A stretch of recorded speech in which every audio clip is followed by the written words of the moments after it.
scared. I want true democracy without a media bias. I want gender and race to no longer define us. I want to watch a DC movie that doesn't cause me emotional harm. I want to run across the beach and jump into my own arms. I want Zack Snyder to stop making movies. I want Tatiana Maslany to be cast as every member of the Justice League. I want a pair of those glasses that Roddy Piper had in They Lived, then people can see what a piece of shit lizard Rupert Murdoch really is. I want people to stop saying that only God can judge me. I want people to stop typing LOL if they're not really laughing.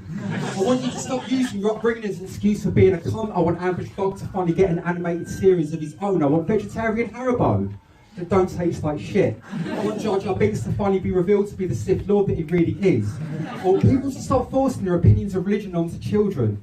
Leave those poor fucks alone until they're old enough to make mistakes on their own. I want a button on Tinder that matches me exclusively with gingers. Redhead girls with plenty of attitude that look at me like, who the fuck are you? I want a grubs, I want my own banana stand. These right here are my list of demands. I want the episodes of The Cape, I want the episodes of Farscape, I want the episodes of Stargate, and if we can get Jericho back to it, that would be wicked. I want to finish Game of Thrones, but to be honest with you, I want to finish the books first. It's not like I thirst for the written word, it's more that I fucking hate a media class acting. I want you to stop reacting to this world like it's a burden. It's beautiful, heartbreaking, frustrating. I want to know where the lighter fluid came from. I want you to stop chewing with your fucking mouth open. I want to live in a society that cares less about money and more about empathy, void of all bigotry. And ideally no Tories, they can kiss my dick and say thanks for it. I want a new season of Arrested Development. I want Neil Hamburger commentating on every single sporting event. I want to leave your society and open a cat and penguin sanctuary.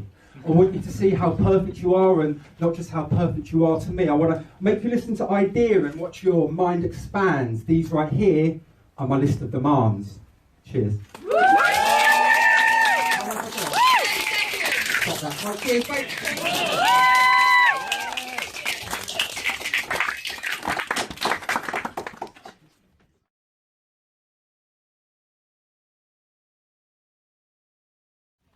I'm going to do a new one, so if I fuck it up, then go to my website, Bridge818.com, and you can see a non-fucked up version. This is about like toxic friendships and that kind of thing. So I was thinking with you, I thought I was strong enough to host us both. I boast the role of shelter to your inevitable pain, that endless rain, and when all your hope came crashing down, I'd play the clown and try and turn that frown into a slightly more smiley position. You were never an imposition. I'd always sit and listen to all of your indecisions and all of the flavours that they came in. But the depths of this toxic relationship was overwhelming. I couldn't keep us both from drowning. I spent forever playing the umbrella, trying to shelter you from your pain. I actually forgot what it felt like to deal with my own rain. And when your rain finally came and you took aim at me and you took your can of petrol, figuratively, and you burned this bridge to friendship, literally. And it's not like I didn't see your storm coming from a fucking mile away. Over the years, I've seen your knee-jerk reactions and pointless arguments destroy so many friendships that I kind of got used to it. We all just kind of got used to it. We tiptoed around your insecurities and tried to walk around your anxieties and tried to alleviate your suicidal tendencies before you basically turned on me and we with your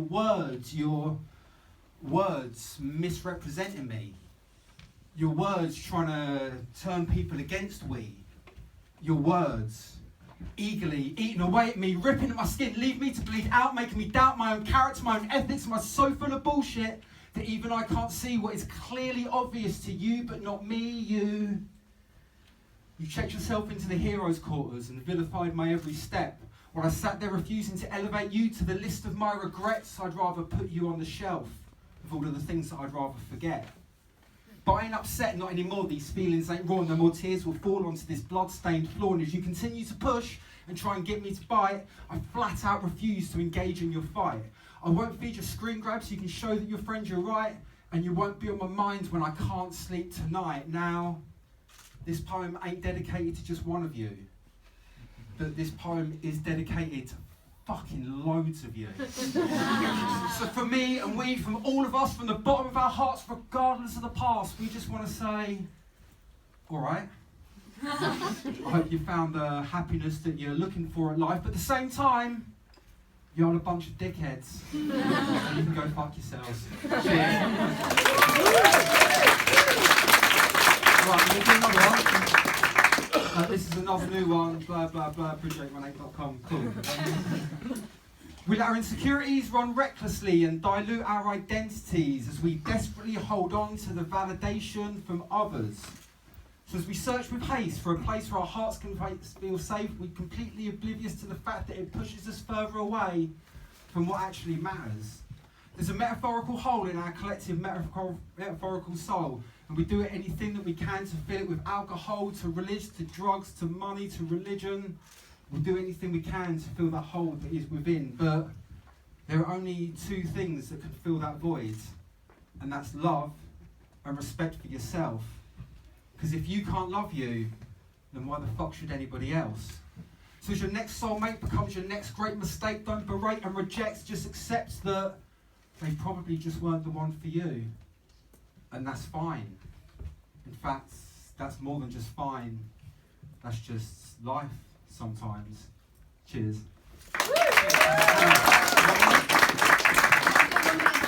Cool. But so I'm going to do a poem about my cat, who's a massive bellend. This is for Hannah. Cool. If you all heard it before, sorry. If you haven't, you're welcome. So we've got this cat named Kitty, and she doesn't care too much for me, even though I talk to her in Dothraki and do all the things she needs to do to try and keep a cat healthy. I give her eats and I buy her treats, and I don't get mad when she shits all over my sheets. And when she tries to kill me by tripping up my feet, I'm still like, oh, you're so sweet. And she looks at me like, who the fuck are you? Don't you fucking look at me. Where the fuck is my food? Goes to the fridge, grab the pouch, and deliver food to mouth, and fuck you, I'm out. I'm gonna go and hunt this mouse. And she kind of looks like Toothless from How to Train Your Dragon, with sad eyes that hide in a little ball of fluff. But she'll rip the shit out of your posters if you don't pay her enough attention, and just like POS, she'll be like, fuck your stuff. But I still do love that little kitty, even though she clearly prefers my housemates to me. And although she'll never invite me to one of her cat parties, at least she ain't a fucking dog.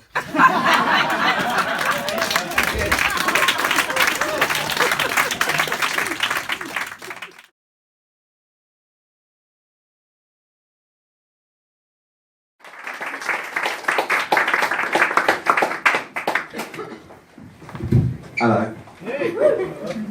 Right, okay, this is a kind of a new one, so if I fuck it up, go to my YouTube channel and you can watch a non-fucked up version.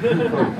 Right, so he was sitting there completely void of focus. He was searching for a purpose. He was trying to find a balance. He was watching the walls fall around him, and he'd let him all of the emptiness within him was consuming him ever since she left him. But still he's not sure what went wrong. One moment she was there and the next she had left. After he saved her from the grips from an ape called Donkey, now he's chilling heartbroken in Brooklyn with his brother Luigi. But luckily work's been pretty crazy lately. The sewers are overrun with turtles the size of the arm, and he's not sure where they've come from, but he's just seen a weird pipe that's bright green and a note afloat aside of it, and it did read, "Hello Mario, my name is Toad and you don't know me, but those turtles you've been chasing, well, they're part of the Koopa army. You see, our princess is in peril, captured by a creature named Bowser. Now the Mushroom Kingdom's in danger because he's planning on marrying her and taking her throne for his own and turning our homes into mush and our bones into dust. So if you would kindly rush and come and save us, that would be wicked. Hopefully see you real soon." So he went home and thought, what the fuck am I supposed to do? I'm just a plumber and a doctor and a subpar go-kart racer, and I've been all into nature, never had a heroic nature. But from the sounds of the words that were wrote in that note, this princess and her kingdom sorely need a saviour. So he stepped to it with only a hint of hesitation, and by the time he arrived on the other side of that pipe, he woke up in a brand new dimension. Oh, I should mention within the first 30 seconds he fell into a hole, and then he died. And then he woke up, head filled with thunder, and he started to wonder why he was back at the start. All the Koopa Troopers and the Goopas were back into their starting positions, and now he must continue his mission to save the princess in a weird as fuck kingdom. So he jumped to it, like this shit ain't no hassle. And even though he died many times, he finally arrived at the final level. He shot Bowser with a flower and was greeted by a woeful looking toadstool who turned to him and said, "Well, hello Mario, my name is Toad and you're my hero." But it turns out that the princess, well, she's in another castle. Turns out we had some bad intel, man. You never can tell who you really can trust. We've got Bowser spies amongst all of us. We use max vetting system, but sometimes it ain't enough. So now it's time for the Crimson Plumber to rise, and we're pretty sure we know which castle the princess is in this time. And if not, well, fuck it, we've got a few more that you can try. And if not, well, fuck it, we'll keep pumping you full of mushrooms. You'll never die. Trust me, you'll be fine. So, flash cut now to 30 odd years later. The princess is still lost and Mario's still trying to save her. Just like Koopy appears to be stuck in an infinite loop destined to play this cat and mouse game, knowing that every single time he tries to save her life, it don't take long before she disappears right before his eyes, but still he tries. But maybe none of this ever actually happened. Maybe it's all just part of his subconscious trying to make up for the fact that Pauline was never actually kidnapped. Maybe one day she just decided that it was best that she just left him in his depression after coming to the realisation that sometimes you can drown trying to help somebody else swim. So unable to deal with his solo reality, he sits on his sofa eating mushrooms, creating adventure after adventure, putting a blonde-haired damsel at the centre, hoping that one of these days he'll save her and she'll say, "Thank you. I've missed you. I love you." Those words will never be heard and that princess will never return to that Italian plumber's castle. Cheers.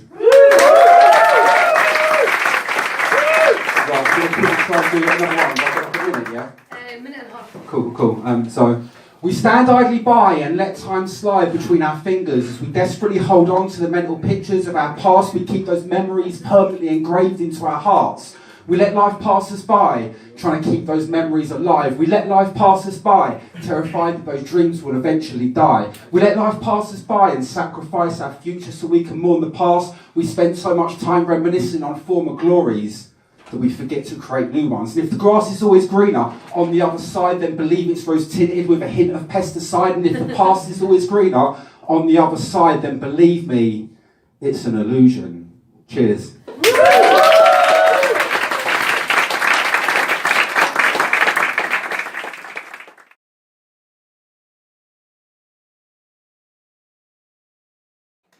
Right, so I'm going to try and do 3 new ones, right? So if I fuck them up, go onto my website, Bridge818.com, and you can watch them without being fucked up. That'd be wicked of you, cheers. Cool, so it's that euphoric moment when you're dead and you don't even know it, when reality can't creep in, when no dreams can even seep in. It's like your brain has finally decided to pretend that it doesn't even exist, and I won't resist as I drift off into this endless as bliss, and as the sleep paralysis hits, I find my mind is nothing less than a complex mess, not sure which form my insecurities will take next. Could be a lack of self-worth or a superiority complex. Trying not to slip, trying not to trip, trying to avoid the inevitable regression into my own depression. My head's so clouded, I can't find a suitable direction for my life to go in.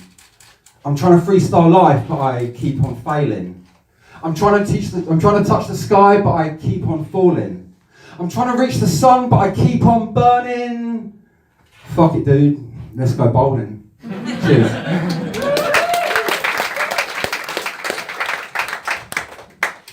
Everything started to fade into a mishmash of memories, a rehash of my history, the bridge between truth and fantasy, distorted, aborted. The truth is there, I can't afford it, but I'm probably remembering parts of my life incorrectly. The parts that I'm missing are my own personal mystery. The parts that I'm missing are my own personal Twin Peaks. I need a damn fine cup of tea to get to the bottom of this mystery. And trying to figure out trying to piece together what's left of this mess. Put together what's there and fan theory the rest, except for my thoughts of you. My thoughts of you are always pure.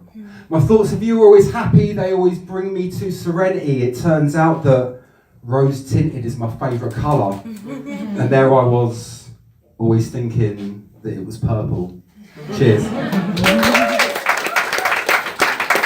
Right, I'm actually getting this next one published in some book.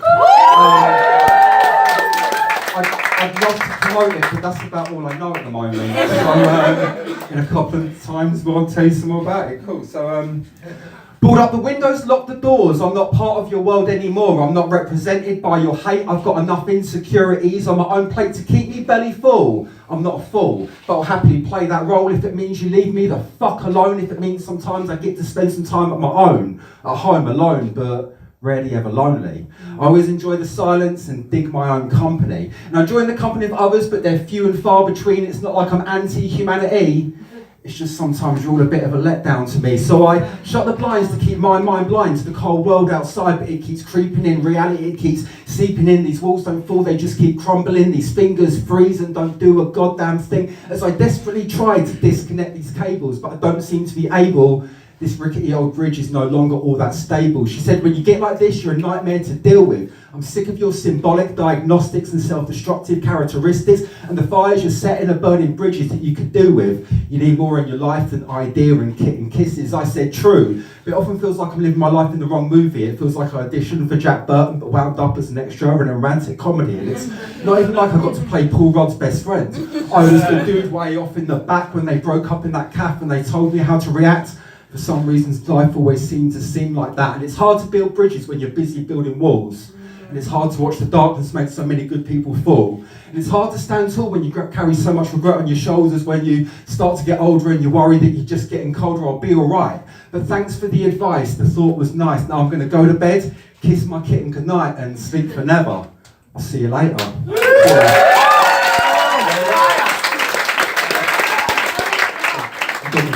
I've got to the other two, so I'm going to do a cat poem. Have you all heard my cat poem before? Yeah? Okay, cool. So, we got this cat named Kitty, and she doesn't care too much for me, even though I talk to her in Dothraki and all the things she needs to do to try and keep a cat healthy. I give her eats and I buy her treats, and I don't get mad when she shits all over my sheets. And when she tries to kill me by tripping up my feet, I'm still like, oh, you're so sweet. And she looks at me like, who the fuck are you? Don't you fucking look at me? Where the fuck's my food? Go to the fridge, go to the house, then deliver food to mouth, then fuck you, I'm out. I'm gonna go and hunt this mouse. And she kind of looks like Toothless from How to Train Your Dragon. Sad eyes that hide in a little ball of fluff. But she'll rip the shit out of your posters if you don't pay her enough attention, and just like POS, she'll be like, fuck your stuff. But I still do love that little kitty, even though she clearly prefers my housemates to me. And although she'll never invite me to one of her cat parties, at least she ain't a fucking dog.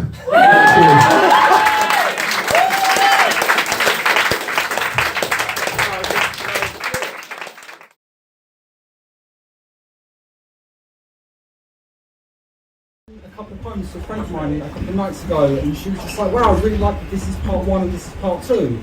And I was just like, oh yeah, that was intentional. Yeah, thanks. So apparently this is part one of a two-parter. I'll do part two next time we do this. Okay, so, go on. Come on. build up the windows, lock the doors. I'm not part of your world anymore. I'm not represented by your hate. I've got enough insecurities on my own plate. Keep me very cool. I'm not a fool, but I'll happily play that role. If it means you leave me the fuck alone, if it means I get to spend some time at home. I'm my own alone, but rarely ever lonely. I always enjoy the silence and dig my own company. I enjoy the company of others, but they're few and far between. I'm not anti-humanity. It's just sometimes you're all a bit of a letdown to me. So I shut the blinds to keep my mind blind to the cold world outside, but it keeps seeping in. Reality, it keeps creeping in. These walls don't fall, they just keep crumbling. These fingers freezing, don't do a goddamn thing. As I desperately try to disconnect these cables, but I don't seem to be able. This rickety old bridge is no longer that stable. She said, when you get like this, you're a nightmare to deal with. I'm sick of your symbolic diagnostics and self-destructive characteristics and the fires you're setting are burning bridges that you could do with. You need more in your life than idea and kitten kisses. I said, true, but I often feel like I'm living my life in the wrong movie. It's like I auditioned for Jack Burton, but wound up as an extra in a romantic comedy. And it's not even like I got to play Paul Rudd's best friend. I was the dude who was way off in the back when they got up in a cab and I was told how to react. For some reason, life always seems to seem like that, and it's hard to build bridges when you're busy building walls. And it's hard to watch the darkness make so many good people fall. And it's hard to stand tall when you carry so much regret on your shoulders when you start to get older and you worry you're just getting colder. I'll be alright. Thanks for the advice, the thought was nice. Now I'm going to go to bed, kiss my kitten goodnight and sleep for never. I'll see you later.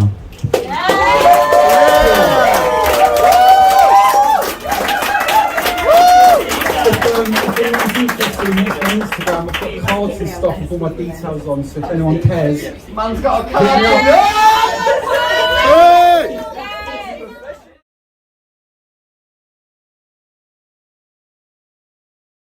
For Bridge! Give it going for Bridge!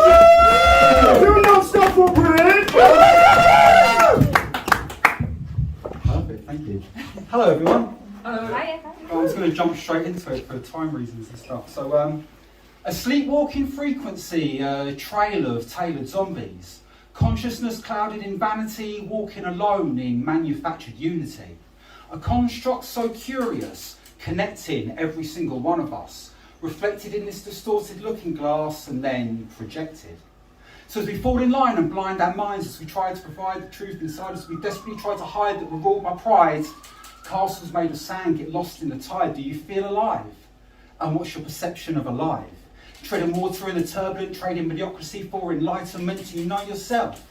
And who do you think you even know?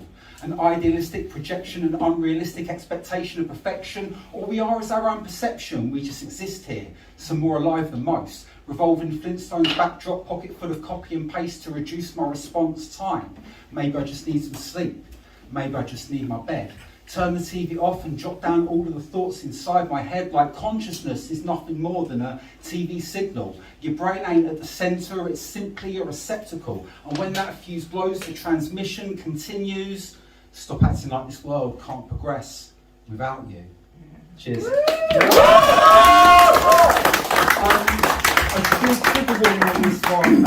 It was 23 years yesterday since my friend lost her battle with mental health. So this is a poem about suicide. Has anyone got a problem with that? Because I can just as easily not do this if anyone's got a problem with... Like, speak up if you have got a problem. If not, I'll carry on. Okay, cool. So, it was over like that, quicker than a finger snap. Another teardrop lost to the ocean. Now this guilt I built slowly breaks my back, but that's enough of that. You can't control somebody else's destiny. Do I want you alive for you, or do I want you alive for me? But don't answer that. We all saw you blindly running, living life with a false presumption that the reconstruction of your heart will be that much more sudden, but your walls started crumbling. Mindset set to self-destruction, constantly conflicted by complex contradictions, effortlessly engulfed by endless expectations. Disney fantasies broke her heart into reality, so she kissed goodbye to the night and slowly fell into infinity. I'm not angry, I'm just sad. I'm just glad for the times that we share together. And even though BFFF forever only seemed to last for a fraction of for now, I'm just glad I got to call you a friend for a minute. Innit? Cheers. Right, I'm going to end with a more upbeat one. This is a poem about my cat who is a massive bellend. So trigger warning for anyone that loves cats and doesn't like to hear bad things about them, I guess. So, we got this cat named Kitty and she doesn't care too much for me. Even though I talk to her in Dothraki and do the things she needs to do to try and keep a cat healthy. I give it eats and I buy her treats. I don't get mad when she shits all over my sheets. When she tries to kill me by tripping up my feet, I'm still like, you're so sweet. And she looks at me like, who the fuck are you? Don't you fucking look at me? Where the fuck is my food? Go to the fridge, grab the pouch, then deliver food to mouth, then fuck you, I'm out. I'm gonna go and hunt this mouse. And she kind of looks like Toothless from How to Train Your Dragon, with sad eyes that hide in a little ball of fluff. Rip the shit out of your post if you don't pay her enough attention, look you dead in the eye and be like, fuck your stuff. Pretty little kitty, not a fuck to give to me unless I come stepping with a handful of dreamies. I'm like, hey, let's play, but she's way too busy, looking dead at the wall, but I can relate sincerely.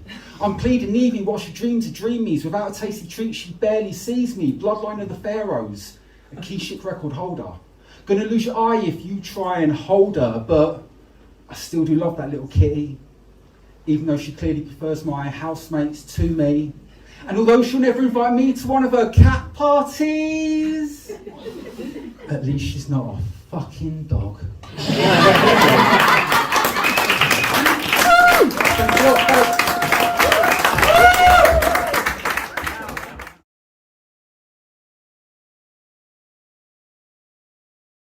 Oh shit, so we're gonna mix it up again. Can I please hear it for Bridge?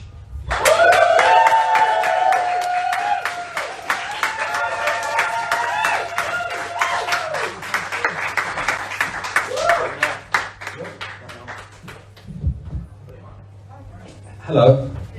Sorry, I was looking at you vacantly because I performed here before and I wasn't sure you were talking. Oh, we're downstairs. Upstairs. It's your upstairs debut. Sorry, upstairs debut. So big upstairs debut for you lot. You're welcome. Erratic energy, elegantly flowing with effortless motion, lost to the breeze, disconnected from the ocean. A wayward river, destructive in nature, a convoluted consciousness, this river entwines, connecting us. Turbulent, inconsistent, isolated, conflicted, a solo journey, the path of most resistance. The river shivered with indifference as the sunlight hit your golden, dancing like flames through the night. Okay, wait. Let's escape this landscape, move forward and forsake this physical boundary, embrace the collective reality, embrace what we are to we, embrace the outside, ain't what they seem. Embrace me a damn fine cup of tea. This is home. This is serenity. This is the place. This is exactly the way it's supposed to be. And if it only lasts for a moment, well, fuck it. I'll hold it in my heart and memories for eternity. But incidentally, the symmetry of this energy was a trick to me. It lasted for eternity, flowed through infinity.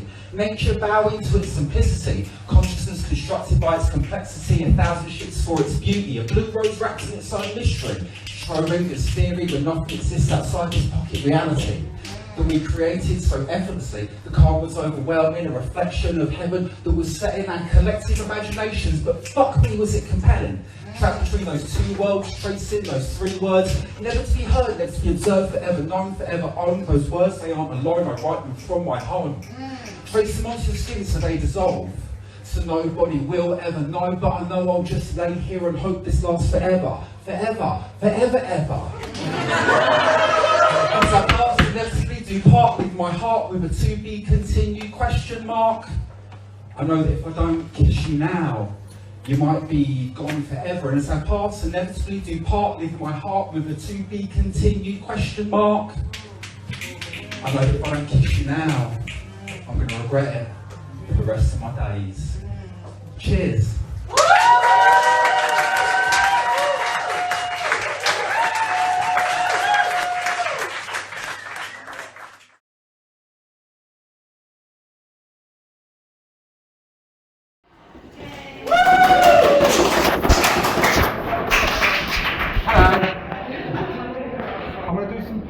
For like 15-20 minutes, then I'll go and have a cigarette, and if you're not hating it, I'll come back and do some more after that.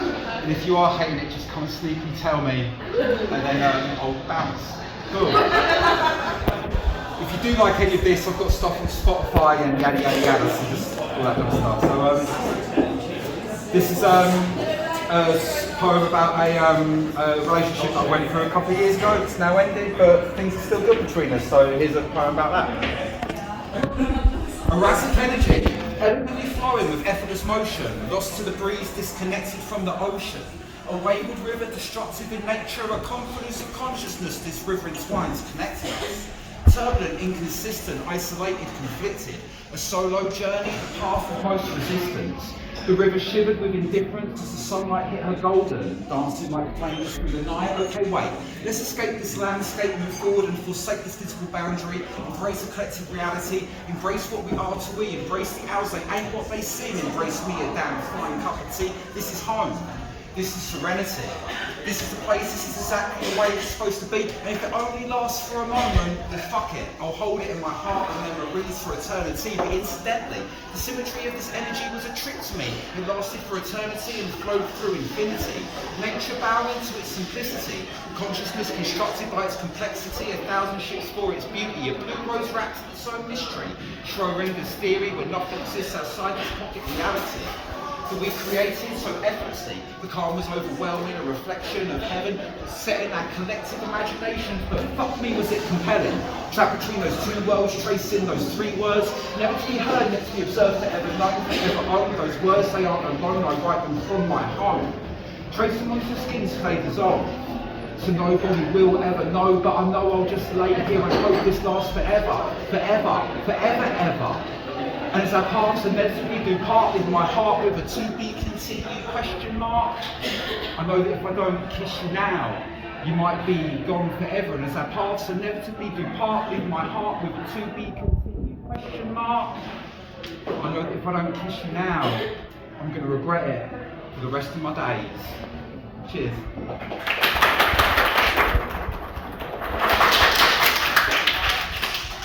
My stuff's kind of sweary, so if you don't like it, let me know and I'll try and edit as much as possible. There are some times I just can't. More swearing, more swearing. Okay, cool. This one's got the word cunt in it, so there you go. I want true democracy without media bias. I want gender and race to no longer define us. I want to watch a DC movie that doesn't cause me emotional harm. I want to run across the beach and jump into my own arms. I want Zack Snyder to stop making movies.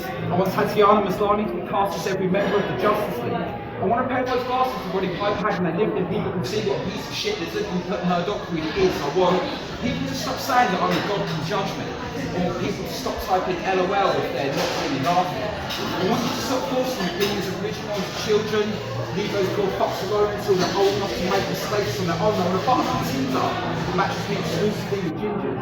Girls with plenty of attitude that look at me like, who the fuck are you? I want the clubs, I want my own banana stand. These right here are my list of demands. I want the episodes of The Cable, I want the episodes of Stargate, I want the episodes of Farscape that we can get Jericho back to, that could be wicked. I want to watch Game of Thrones, but I want to finish the books first. It's not like I thirst for the written verse, it's more like I fucking hate Emilia Clarke's acting. I want you to stop reacting to this world like it's a burden, it's people feel heartbreaking, frustrating. I want to know where the light of fluid came from. I want you to stop chewing with your fucking mouth open. Seriously, just stop being a cunt.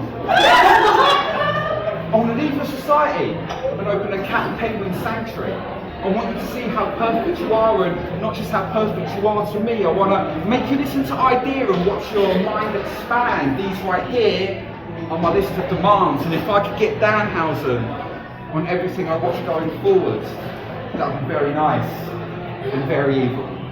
Thank you. Woo! Right, I'm going to do a Super Mario poem. Is that right? Super Mario poem? So he was sitting there completely void of focus. He was searching for a purpose. He was trying to find a balance. He was watching the walls fall around him and he let him, all the emptiness within him was consuming him ever since she left him. But he's still not sure what went wrong. One moment she was there and the next she had left. After he saved her from the grips from an ape-called donkey, now he's chilling heartbroken in Brooklyn with his brother Luigi. But luckily work's been pretty crazy lately. The sewers are overrun with turtles the size of the arm. He's not sure where they've come from, but he's just seen a weird pipe that's bright green and a note afloat aside of it, and it did read. Hello Mario, my name is Tony, you don't know me. But the turtles you've been chasing were the part of the Koopa army. See, our princess is in peril, captured by a creature named Bowser. Now the Mushroom Kingdom's in danger because he's planning on marrying her and taking her throne for his own and turning our homes into mush and our bones into dust. So if you would kindly rush and come and save us, that'd be wicked. Hopefully see you real soon. So he went home. He thought, what the fuck am I supposed to do? I'm just a plumber and a doctor and a subpar go-kart racer. Never been all that into danger, never had a heroic nature. From the sounds of the words that I wrote in that note, this princess and her kingdom sorely need a savior. So he stepped to it. Well, this shit ain't no hassle. And even though he died many times, he finally arrived at the final level. He shot Bowser with a flower and was greeted by a woeful-looking toadstool who turned to him and said, well, hello Mario, my name is Toad and you're my hero. But it turns out that the princess, well, she's in another castle. Turns out we had some bad intel, but you never can tell. You really can trust. We've got Bowser spies amongst all of us. We use Max Betting's system, but it really ain't enough. So now it's time for the Crimson Plumber to rise. We're pretty sure we know which castle the princess is in this time. And if not, well, fuck it. We've got a few more that you can try. And if not, well, fuck it. We'll keep pumping you full of mushrooms. You'll be fine. Trust me. You'll never die. It's a flash cut now to 30 odd years later. The princess is still lost and Mario's still trying to save her. Just like Koopy appears to be stuck in an infinite loop, desperate to play this cat and mouse game, knowing that every single time he tries to save her life, it don't take long before she disappears right before his eyes, but still he tries. But maybe none of this ever actually happens. Maybe it's all just to make up for the fact that Pauline was never actually kidnapped. Maybe one day she just decided that it was best that she left him in his depression after coming to the realization that sometimes you can drown trying to help somebody else swim. So, unable to deal with his solo reality, he sits on the sofa, creating mushroom after mushroom, creating adventure after adventure, putting a blonde-haired damsel at the centre, hoping that one of these days he'll save her and she'll stay, hoping that one of these days he'll save her and she'll say, thank you, I've missed you, I love you. For those words will never be heard and that princess will never return to that little Italian plumber's castle. Cheers.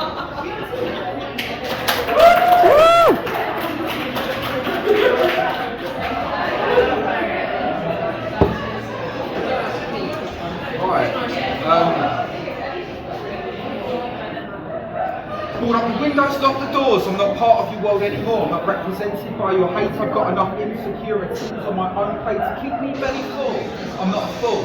I'll happily play that role if it means you leave me the fuck alone. If it means I get to spend some time at home on my own alone, but rarely ever lonely. I always enjoy the silence and dig my own company. I enjoy the company of others, but they're few and far between. I'm not anti-humanity, it's just sometimes you're a bit of a letdown to me. So I shut the eyes to keep my mind blind to the cold world outside that keeps sinking in. Reality, it keeps creeping in, these walls I'm falling, just keep tumbling in, these fingers freeze and don't do your goddamn thing. Because I desperately try to disconnect these cables, but I don't seem to be able. This rickety old bridge is no longer that stable.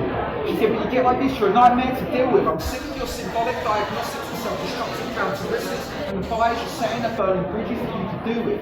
You need more in your life than idea and kitten kisses. I said, true. But I feel like I live my life in the wrong movie. It's like auditioning for Jack Burton, wound up as an extra in a romantic comedy. And it's not even like I got to play Paul Rudd's best friend.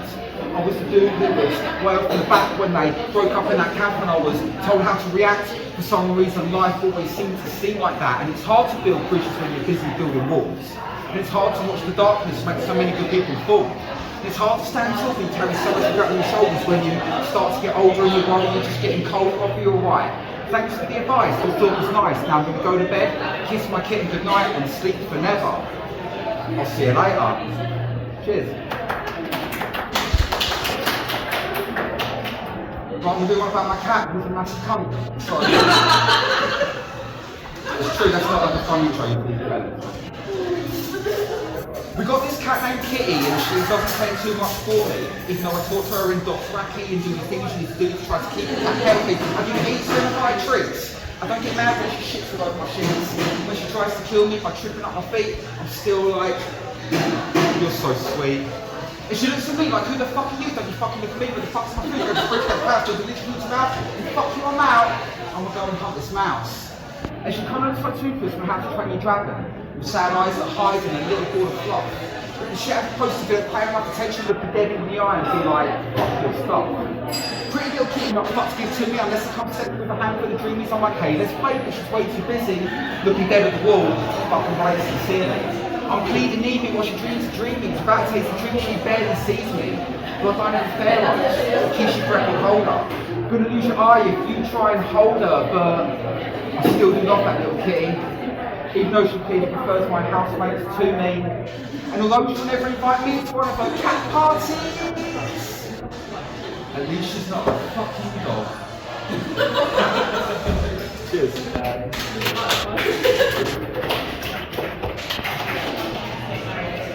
Right, I'm going to do one more and then I'm going to go for a cigarette. The ocean is a vast and silent abyss. We dance like fearless children on purple waves of creation before our egos replace dream with expectation. We watch the tomb rise from the nun and set forth a series of events that will inevitably lead to our final kiss. Fingers intertwine as we tiptoe our way across the multiverse, tracing multi-dimensional ley lines, each one leading back to our first touch.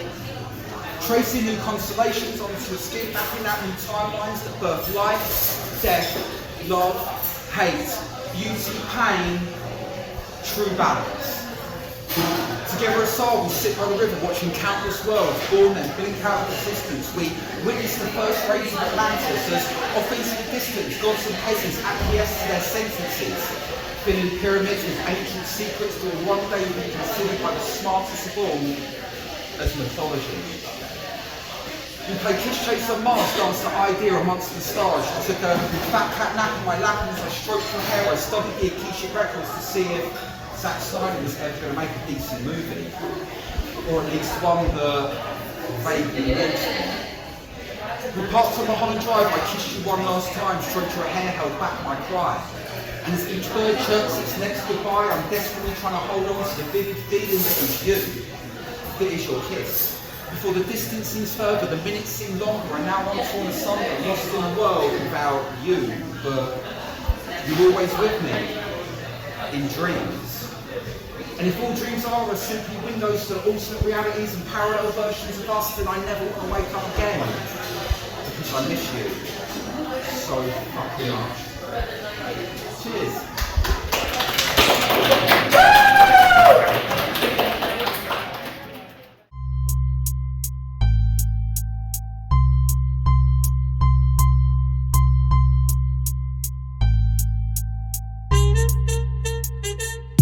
tell me, what did you say fuck it to today? Did you say fuck it to the emotional pain, delusional chains that keep this mainframe riddled with